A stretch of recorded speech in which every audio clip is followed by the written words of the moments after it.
Sound. तो ये होता है साउंड।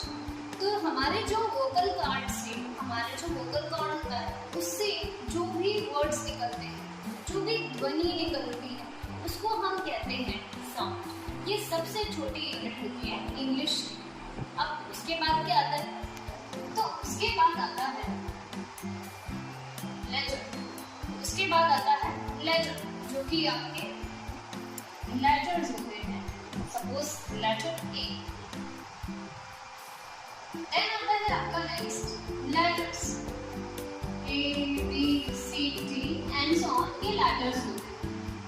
लेटर्स के बाद आपका बनता है वर्ड। वर्ड कैसे बनता है? कैसे बनता है आपका वर्ड? आपका वर्ड बनता है अगर आप दो से ज्यादा, हम कह सकते हैं कि दो या दो से ज्यादा अगर आप लेटर्स को मिलाते हैं, दो या दो से ज्यादा अगर आप लेटर्स को मिला दोगे तो इजीली आप वर्ड्स बना सकते हो।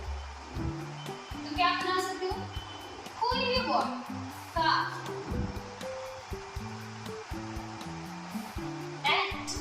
And so. जब आप कई वर्ड्स को मिलाते हो, जब आप ज्यादा वर्ड्स को मिलाते हो तो यू कैन मेक सेंटेंस। तो आप सेंटेंस बना सकते हो। कई वर्ड्स को आप एक साथ मिला देते हो तो आप सेंटेंस को बना सकते हो।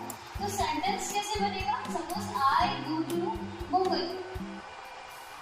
ओके, तो ये क्या हो गया है आपका, मेरे प्यारे दोस्तों, ये क्या हो गया है आपका? आपका सेंटेंस बन गया है ये। अब अगर आप सेंटेंसेस को मिलाते हो तो सेंटेंसेस को मिलाने पर क्या बन जाता है? आपका बन जाता है पैराग्राफ। तो जब आप बहुत सारे सेंटेंसेस को मिला देते हो तो फिर आपका बन जाता है पैराग्राफ। अब मैं आपको बताने जा रही हूँ कि जो साउंड होता है, जो ध्वनि होती है, वो क्या होता है? साउंड में वॉवेल जो आपकी है, ठीक है ना, वॉवेल्स आपको पता है ना कौन से कितने होते हैं, कौन से होते हैं, वो मेरी पहले वाले वीडियो में मेंशन है, तो आप प्लीज उसको एक बार जाके देख लेना। आपके जो वॉवेल होते हैं वो होते हैं 5, ठीक है। इन 5 वॉवेल्स से आपके जो है कितने जो ध्वनि है, जो साउंड है वो कितने निकलते हैं? तो ध्वनि और जो साउंड आपके बनते हैं 20। इसके अलावा जो आपका नेक्स्ट होता है जिसको हम कॉन्सोनेंट्स कहते हैं, तो अब ये जो कॉन्सोनेंट है, ठीक है, उनकी संख्या कितनी होती है? उनकी होती है 21, मतलब 21 होते हैं कॉन्सोनेंट्स। अब 21 में इनका जो साउंड है वो कितना निकलता है? वो निकलता है 24। तो 24 इसमें साउंड होते हैं और इसमें जो साउंड है वो आपके 20 होते हैं, ठीक है। तो हम सेंटेंस लेने जा रहे हैं, they read English. So I have written here they read English। मैंने क्या लिखा है? मैंने लिखा है सेंटेंस। तो ये जो सेंटेंस है इसमें क्या क्या है? तो इसमें ये जो है आपका सबसे पहले आ गया सब्जेक्ट। ओके, सबसे पहले क्या आ गया? सब्जेक्ट। सब्जेक्ट में भी टाइप्स हैं।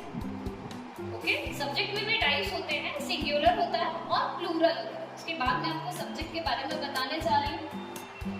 पहले हम लोग ये सेंटेंस में क्या क्या है उसको देख लेते हैं। तो इसके बाद जो है वो आती है ये जो रीड है ना। रीड क्या है? वर्ब। तो खाना पीना उठना बैठना जागना सोना रोना धोना, ये सब वर्ब, ये सब क्रिया। ओके, तो ये वर्ब है। उसके बाद जो बचा हुआ है वो आपका है ऑब्जेक्ट, ठीक है ना। तो मेरे प्यारे प्यारे दोस्तों, मेरे सभी साथियों, मेरे प्यारे प्यारे भाइयों और बहनों, तो प्लीज आप इस सेंटेंस पे जरा गौर से देखिए। क्या है सेंटेंस? They read English. तो वे अंग्रेजी पढ़ते हैं, वे अंग्रेजी पढ़ते हैं, ये सेंटेंस है। इसमें मैंने आपको बताया है कि सब्जेक्ट क्या होता है, वर्ब क्या होती है और ऑब्जेक्ट क्या होता है। अब हम बात कर लेते हैं सब्जेक्ट की। तो सब्जेक्ट में भी 2 टाइप्स। अब हम बात करते हैं सब्जेक्ट। तो सब्जेक्ट क्या है? सब्जेक्ट में, ओके, सब्जेक्ट जो है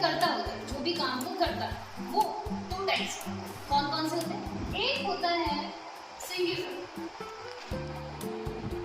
और दूसरा होता है प्लूरल। ओके, इसको क्या कहते हैं? सिंगुलर कहते हैं, इसको एक वचन, और इसको कहते हैं प्लूरल जो कि बहुवचन होता है।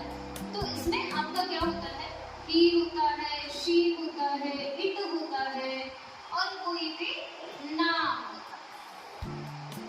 जो प्लूरल है उस प्लूरल में क्या होता है? प्लूरल में होता है I, we, you, they and so. Okay, तो ये आपका सिंगुलर है और ये है प्लूरल। तो हम बात कर लेते हैं सब्जेक्ट की। तो सब्जेक्ट में क्या होता है? सिंगुलर और प्लूरल। तो मैं यहाँ पर लिखने जा रही हूँ ही, सिंगुलर है। ओके, तो सिंगुलर है ही। ही का मतलब होता है वह, जो कि किस लिए यूज होता है? लड़का। ठीक है, ही मतलब होता है वह, किसके लिए यूज होता है? लड़का। फिर होता है शी। शी मतलब भी वह होता है, किसके लिए यूज होता है? लड़की। ओके, इट जो है इसका मतलब भी वह होता है। ठीक है, ये इसलिए जो है यूज होता है तो जो आपकी निर्जीव वस्तुएं होती हैं, ठीक है, या इसके अलावा हम कहें कि जो एनिमल्स हैं, जो बर्ड्स हैं, इन सब के लिए भी हम लोग इट यूज करते हैं। ओके, कोई भी नेम, ये क्या है? एनी नेम का मतलब क्या है? एनी नेम का मतलब है कोई भी नाम। ओके, कोई भी नाम, एनी नेम मतलब कोई भी नाम हो सकता है, सुमन हो सकती है, कीर्ति हो सकती है, कोई भी नाम हम इसमें ले सकते हैं। इसके अलावा हम बात करते हैं प्लूरल की। तो प्लूरल में होता है जैसे आपका आई, ठीक है, आई मतलब होता है मैं, वी होता है, वी मतलब होता है हम, यू होता है, यू मतलब होता है तुम, और होता है दे, दे मतलब होता है वे। तो ठीक है ना दोस्तों, आप सबको मेरा ये वीडियो कैसा लगा आप मुझे कमेंट करके जरूर बताएं। इसके अलावा मेरे वीडियो को लाइक, शेयर और सब्सक्राइब जरूर